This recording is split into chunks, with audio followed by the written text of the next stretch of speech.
Hello, and welcome to Financial Fluence, where we'll teach you the most up-to-date strategies and tricks for making money online. Don't forget to subscribe to the channel, hit the like button, and turn on the notification bell to be notified every time a new video is uploaded. Also, don't forget to leave a comment down below. In this video, we'll talk about the probability of you not being able to retire. You study hard, get a decent job, and work hard throughout your career so you can retire one day. That's the story, but it's not always true. People with solid careers and savings, nevertheless, need to work long into their golden years. Not to mention those without higher education or a solid profession. You may think you're different because you invest in your 401k, save regularly, and subscribe to Financial Fluence.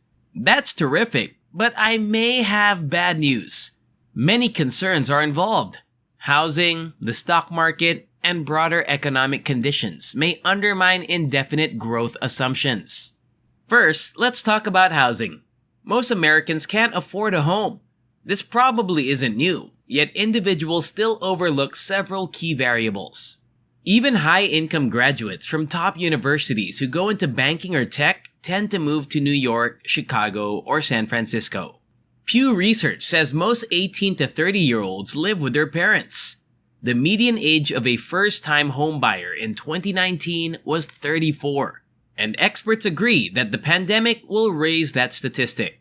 Young purchasers prefer apartments and townhouses to traditional single-family residences. Not because they don't want to, but because they can't afford it. This is a serious problem, since, as most individuals who are financially stable will tell you, their home is their most valuable possession. This doesn't merely imply that the asset they hold is the one with the highest value. Owning a home eliminates rental costs. And even if you are paying a mortgage, a portion of your payments will go toward increasing the value of your home. Once the mortgage is paid off, there are few remaining payments. Retiring with a home means even small retirement funds or a pension can go a long way, compared to renting. If a homeowner is tight on income in retirement, they can downsize their home. A luxury unattainable for someone who hasn't paid off their home or doesn't own one. Take the median age of 34 to buy a first home. Add a 30-year mortgage, and a youthful worker is in their mid-60s still paying down a mortgage. This is assuming that this person never upgrades their home or renovates, or does anything to increase their mortgage from the original one they took out over 30 years ago. The particularly morbid amongst you might think, well, the boomers have to die and leave us their homes eventually, right? And yeah, I suppose so. Even if it may be unpleasant, that is the case. The difficulty is that this will probably only make things worse. This will probably make the issue worse. Usually, wealthy elderly people receive inheritances that could fund their retirement. Although the problem of expensive house prices is as ancient as modern capitalism. You might not be concerned because you have plans to fund your retirement even if you don't own a home. Let's test those strategies out. Stocks are another big retirement funding source. Even fixed income pension plans rely on market growth to pay retirement incomes for members. But this premise of infinite returns may be threatened. Here's an example to understand why. 10 lumberjacks make home frames at a sawmill. The lumberjacks are only using hand tools, but if they all work hard, they'll meet their quotas. One clever lumberjack utilizes his wages to investigate motorized tools. He later invented the table saw. He saves more money to acquire 9 duplicates of his ingenious gadget. His colleagues who had been using hand tools got 9 table saws. This raises their output enough to reach their quota if the first lumberjack doesn't show up. Capital investment is how, at least in theory, we can sustainably fund retirements. The same number of frames are created. The other 9 lumberjacks don't have to work harder, and the first lumberjack gets a luxurious retirement. This is a basic example, but most individuals do the same thing in the stock market. Companies raise money to buy capital equipment that helps them manufacture goods and services efficiently. Let's revisit our simplified example. When more of these lumberjacks have the same brilliant notion, issues start to surface. One might buy a forklift to perform the work of 9 guys with 8, while another might buy nail guns to accomplish the work of the other 8 men with 7, and so on. Every time this happens, finding the next thing is harder. You will eventually require a production line that is almost entirely automated. And even then, you will likely need at least one employee to supervise the process. Every human you replace with capital gets more expensive, especially compared to other investments. Let's say Lumberjack 5 needs to invest millions in a robotic arm to retire and still meet quota. He may remark, "I'll acquire the factory and make the remaining 4 workers work an extra 10 hours a week while I retire." How many hours a week do you work to pay your rent? Non-productive investments are a huge obstacle. Gold, bitcoins, Pokemon cards, and real estate are non-productive assets. Real estate, on the other hand, is strange because unlike these other impractical assets, it generates income without the need to be sold. It does this through rent. The price of real estate rises, adding to the problem we observed in the first half of this video, and it discourages investments in the kinds of productive assets that can sustainably fund retirements. Real estate investing has been a particularly alluring investment for many individuals. Beyond this, there is one more issue: the overinflation of all asset markets. Shares aren't like table saws with set outputs, you might say. These dividends will likely rise, right? That's almost certain, but it's unlikely we'll see PE ratios under 20 again for 2 reasons.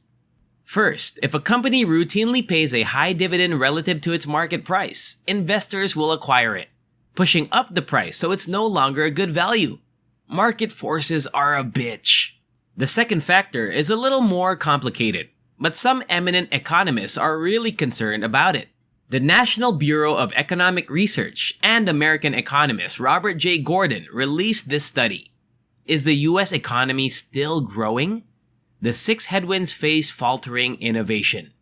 Gordon essentially contends that this generation is the 5th lumberjack, that all simple inventions that significantly increase productivity have already been developed, and that even gradual advancements going forward would either be extremely expensive or purely rent-seeking in nature. Instead of creating value, focus on shifting it in new and creative ways.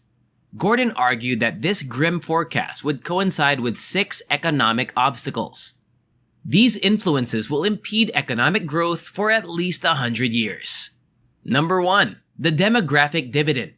Between the 1960s and 1990s, women entering the workforce boosted the economy.